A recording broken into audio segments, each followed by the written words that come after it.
today, today, interesting day. Today is Tuesday the 10th of March.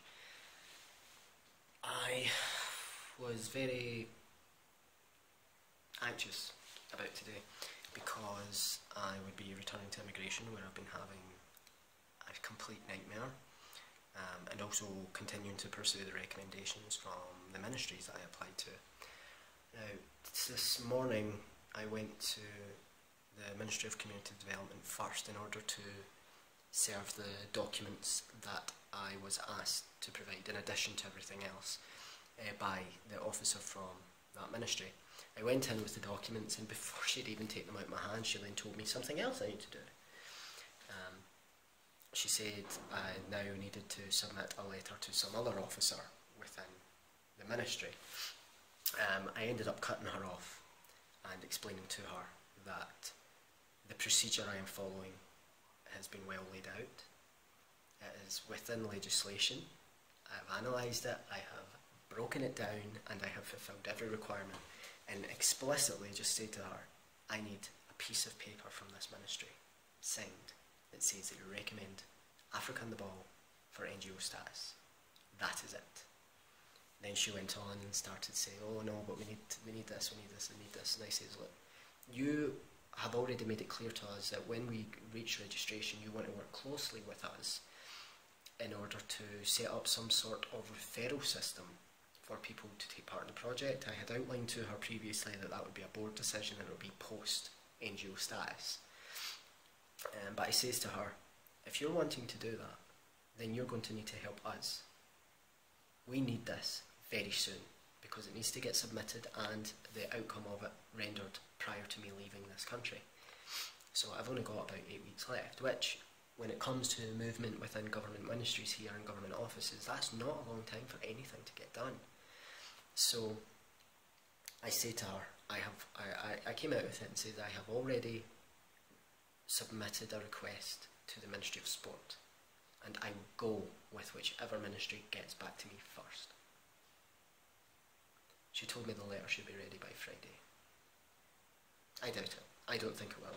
But she stopped asking about the letter that I had to submit in addition. Now, I could submit a letter, that would not be a problem, but it's something else that would hold up the whole process. And frankly, when I submit that letter, I'd just be told, oh, you need to submit something else. So I just decided, no, I've had enough of that. So I made it clear where I stand as a representative of Africa on the ball. I am here to fulfil a goal for them. They have an objective. Anything that's getting in the way of that objective is something we need to move around. I'm not going to get dragged into the bureaucracy of Zambia. Afterwards I went to the Ministry of Sport. Unfortunately, the registrar I had been dealing with, Mr. Wanagombe, was not there. It was actually because one of his children had taken ill. When children take ill here in Zambia, it's a massive deal. The child mortality rate here is really high. So I didn't try. I just, no problem, I moved on.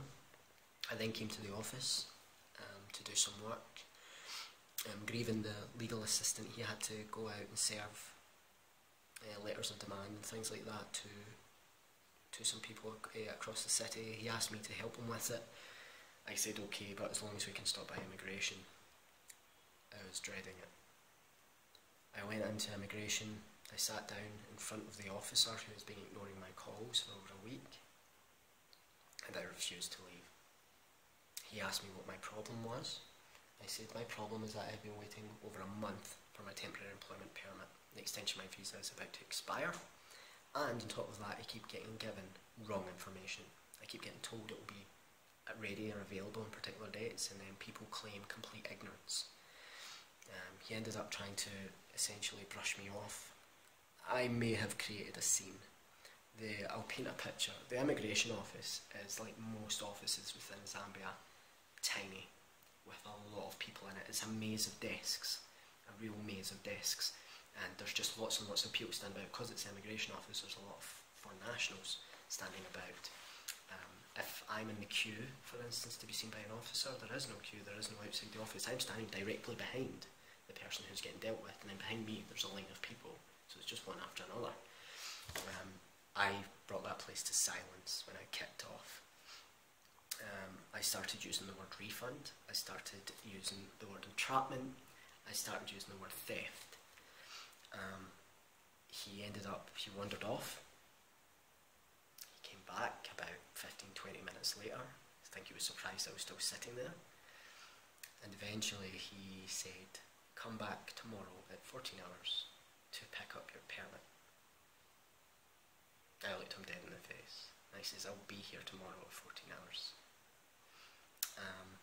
It's going to be an interesting day. I don't know if I'll get my permit. I've once again been told that is the first time officers told me directly a time, and it will be there. Everyone else gives me estimates, so maybe 5 days, maybe Friday. Tomorrow at 2 o'clock, 2 p.m. We'll see. I know this blog is running on a bit long, but a lot happened today. I later in the day got a call from the registrar, Mr. Gombe, from the Ministry of Sport to tell me that my letter was ready. He said it is ready and it is gone. I asked him, what do you mean it's gone? But he seems to think that the procedure is still as it used to be under the old Act. Under the old Act, you didn't deal with the NGO Registration Board, it didn't exist. You dealt with the Registrar of Societies. That has changed entirely. The only time you deal with the Registrar of Societies when it comes to NGO registration now is if you were previously registered with the Registrar. You need to get clearance from them. It allows you to skip a few steps. But anyway, so he told me if I come tomorrow morning, he'll give me a copy of it, and then I can pursue things with the Registrar of Societies. I just said okay. I went, yeah, no problem, yeah, that's what we'll do. And then tomorrow, once I've physically got it in my hand, then I'll explain to him what we're actually doing, because the Ministry of Sport wants to utilise us as well. I don't know the full details of that yet. I have not agreed to anything. It's not for me to agree to it. I am not a board member, but I can certainly present his ideas to the board. As long as they're in the interests of the beneficiaries, it may be a good idea. But I'm staying late in the law practice. I've been losing a lot of time here with running about town. But hopefully I'll get some more work done this evening. And then tomorrow I may end up ticking 2 significant boxes when it comes to my work here. I suppose we'll find out. In the last update, we were at the point where I was required to return to immigration to continue to pursue my temporary employment permit, and also to go see the registrar at the Ministry of Sport in order to collect a recommendation, the final requirement to submit our application for NGO status for Africa in the Ball. Today is now Saturday, the 14th of March.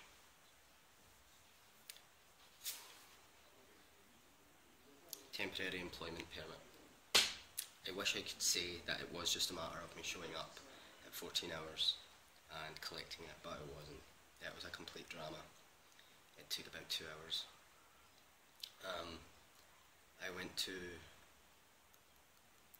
the immigration office to see the officer, and once again the crowd of people around his desk was there. I was there at 14 hours. I never got saw till after 15 hours, at which point he said, and keep in mind that when these officers are dealing with you, they don't even look at you, don't even glance at you. And he just says, oh, go to room 203, go to room 203. So 203 is the room that is the final office that your application goes through. They essentially are the ones who prepare it before it's ready. So if they've got it, it's ready to go. If they've never seen it, it's nowhere near ready to go, which, because I've been to this office before, and that's at which point I got told my application was missing. Because they had never received it, no one else would take accountability for what had happened to it. Anyway, I went up to room 203, which had closed at 15 hours. It closed at 3 p.m. I was furious. So I went back down and I just said, Inyanja, Mr. Banda, room 203 is closed. It closed at 15 hours. And he said, come back tomorrow. And once again, I was like, no, this is unacceptable. You told me to show up here at 14 hours. I have showed up here at 14 hours to collect my TEP. I have done what you have asked of me, and you're not providing what you've promised to provide to me yet again. So I made it clear to him that I wasn't shifting. So he then told me to just go away to the manager's office, and he just pointed in a general direction and said, manager's office over there. And I was like, where's the manager's office? Because there is just lots of doors with no kind of signage on them whatsoever. And so I went round the corner and I just sat down, and I was just sitting there seething. I waited about 10-15 minutes, and I went back to him and said, Mr. Brander, what is going on? And he went, oh, sorry, I totally forgot about you. So ended up because of the work I've been doing at the law practice, I know who the legal counsel is for the immigration office, and he walked past. I was alongside it by this point. Grieven, the legal assistant who I was with, he had shown up to see what was holding me up, because he was over at the High Court at the registry, and he knew the legal counsel. So I ended up bringing it up with him, saying, like, what's going on? I've been waiting this amount of time, I've paid my money, my visa's expiring soon. So he went, he had a look at stuff, came back, and he said, oh, it's fine, it's being dealt with, so don't worry about it. And I was like, well, I won't worry about it. We've got a Director General of Immigration who seems to be going, as they call here, nab-happy. He is essentially picking up everyone that he can who is out with their visa or permit. So I can't risk it. Absolutely not. That's why this has been such a big deal, because this isn't... Zambia, when it comes to immigration, isn't the same way it was about 3 or 4 years ago, where you could get away with it. It's not like that at all anymore. People are getting picked up every single day and put in jail for being a day outside their permit, or a day outside their visa, or operating outside the conditions of it. So I outlined that and said, look, my visa expires on Friday. He says, oh, come back Friday then. I was like, I'll not come back Friday. I'm not going to be in here 3 days a week. I have far too much work to do. Between the law practice work and work for Africa Neville, I do not have time. I don't have time to chill out, much less to do this, and dedicate time to stand about and get nowhere. So eventually I got pushed about a few other offices, and I had attracted a lot of attention by this point. And then from that point, probably after about another hour of hassling, the Mr. Banda, the senior officer in charge of temporary employment permits, came out of a file and he put it down in front of the collections office and says, there you go. And that was it. That was my employment permit. The thing you need to do to get what you pay for. I believe it took, all in all, it took about 8 weeks, 1,500 kwacha, and I have no idea how many hours of my life. I have no idea. Honestly believe that all my other work by this point would be completed had I not been dealing with that. So I'll reiterate what I've said in another video blog. If you're ever coming out here to do any work, voluntary or otherwise, sort this out at the British High Commission. I don't care how much hassle it takes, I don't care how long it takes. Even if it takes as much hassle and time as it did here, do it in your domestic nation. Don't worry about getting nabbed, honestly, because even in the law practice we've dealt with a few cases of people who have been nabbed. You don't want to go through it, you really don't. So that's one battle. The other thing was the recommendation. In the previous section of this video blog, I was mentioning how I wasn't particularly optimistic. I was right. This is the recommendation I received. I'm going to just outline the issues with it. 1. It's dated the 3rd March 2014. 3rd March 2014. It is addressed to the Chief Registrar of the Registrar of Societies. It has no authority for NGO registration at all. Thirdly, at the bottom it says submitted for your consideration, and then there's a stamp. It says original, signed. There's no signature on it. The legal system in Zambia is based very, very significantly on signatures. If you submit something that's not signed, it's not legally valid. It doesn't matter what it is, even if it's a basic correspondence, it must be signed. So this is rubbish. Can't use it at all. So when I showed up to get that, and I was speaking to the registrar, Mr. Manangombe, I was trying to explain to him, but he just would not. He refused to believe me. He was like, no, we're doing it right, we're doing it right. You're really not. You're really not. We're registering as an international NGO, which I have outlined in my cover letter, which I've told you over the phone to explain to you, but you have rigidly stuck to Registrar of Societies, Registrar of Societies, Registrar of Societies. Every time I've tried to mention to you we're not dealing with Registrar of Societies, you've just told me I'm wrong. Well, now it looks like you have failed to secure us as an organisation that can support government efforts when it comes to provision of sport, social development. So he says, okay, what do I need to do? And I says, well, to be totally honest, I don't know what you can do at this point, because, as I'll get to in a minute, my timescale is even more strict than I originally foresaw. So I basically said to him, says, look, I need a letter that's, one, addressed to the NGO Registration Board, their chief registrar. It needs to be actually signed, and it needs to be dated correctly. So he asked me to redraft another letter. Basically, I've already given him a cover letter, but he says, can you give me another one that has all that on it? And I said, the one I gave you has got all that on it. No, it's not very clear. If anything, there's too much detail on it. So I went, yeah, sure, no problem. So I said I would email it to him. Cue about 6 hours of him not being able to open an attachment, and eventually I said, right, fine, I suppose I'll be going back into town today with a letter. So I went back in with a letter that was so similar to one I'd already given him. He looked through it and went, yeah, that's great. So he says, oh, I'll get in contact with you on Friday. By the way, today's Saturday. He never got in contact with me at all. So Friday happened. Ministry of Community Development. I had to go back to the Ministry of Community Development because apparently there'd be a letter for me. No, of course there wasn't. Of course there wasn't. I went to speak to someone else, a Miss Annie Sikabwe, Sabanza. It's Annie Sabanza, who was lovely. She was great, but I explained to her what stage we were at. She says, no, there's no letter here for you. No, I know. I'm not surprised. And she says, right, you need to now submit another letter and another copy of our constitution. And it's the first time I've sworn a blog, but it's just a load of bullshit. I swear to God, I'm so sick of it. So I'm going to do it. I'm just going to go through the procedure now. After that, I went to the NGO Registration Board and I spoke to the registrar and outlined all my issues. I showed him the sheet that he'd given me. I'm looking at it right now. There's all the requirements. When it comes to recommendations, all it says, now this is the most detail you get in the procedure for securing a recommendation. Recommendation letters from relevant government line ministries must be obtained and attached. That is it.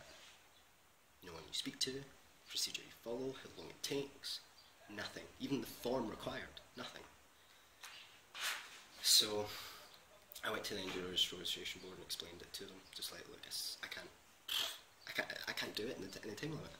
And I says, according to the legislation, the NGO Registration Board actually meet once a month in order to allow NGOs to be registered. And he says, no, that's actually incorrect. And I said, all right, how often do they meet? And he said, quarterly. I was like, they meet 4 times a year.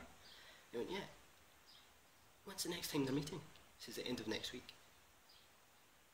So now I need to submit everything by the end of next week, or else we will not get NGO registration. And the only thing I need is that piece of paper, so I outlined that to him. And he eventually just advised me, he says, look, next week just submit everything you've got. And we'll pick it up from there. The NGO Registration Board being such a new government body, I get the impression they need to justify their existence. So if there's not a lot of organisations registering as an NGO, which I don't imagine there is, because this, especially international NGOs, this procedure is a joke. I think that they'll do everything they can to make sure registration actually occurs. So that is the only thing keeping me optimistic with this, but I'll be honest, I'm totally burnt out with it. Totally burnt out with it. It's not mentally engaging, it's just stressful, because nothing's happening. Oh, do this and you'll get what you want. Just kidding. Oh, do this and you get what you want. Just kidding. Do this. Honestly, it honestly just feels like they're just taking the piss. Totally taking the piss. Like the amount of fighting that I've had to do since I got here. And that's on top of everything I'm doing in the legal practice as well. Which is great because I've got access to like photocopiers and things like that, which is really difficult to get a hold of. So I don't know. I'm not even like, stressed is the wrong word. I'm just pissed off now. I'm just really angry about it. So I am next week. I'm just submitting everything I've got. There's nothing else. There's no one that can help. You know, when you're coming out to do this, you are on your own, entirely on your own. There's no support to be got anywhere. I apologise if this blog is essentially just a big rant, but that is truly how I'm feeling right now. I've got maybe 6 weeks left to go, and I can barely see it far enough. It's just like I haven't had a day to just enjoy Zambia at all, because I've been putting so much work in this. I've been working myself into the ground, and I just feel like I'm getting nothing out of it. Absolutely nothing out of it. I'm just getting nowhere regardless how hard I try. So, I don't know, maybe in the next video blog it'll probably just be me saying I've handed it in. Who knows what's going to happen with it. No idea. So I'll provide the next update as soon as I have one.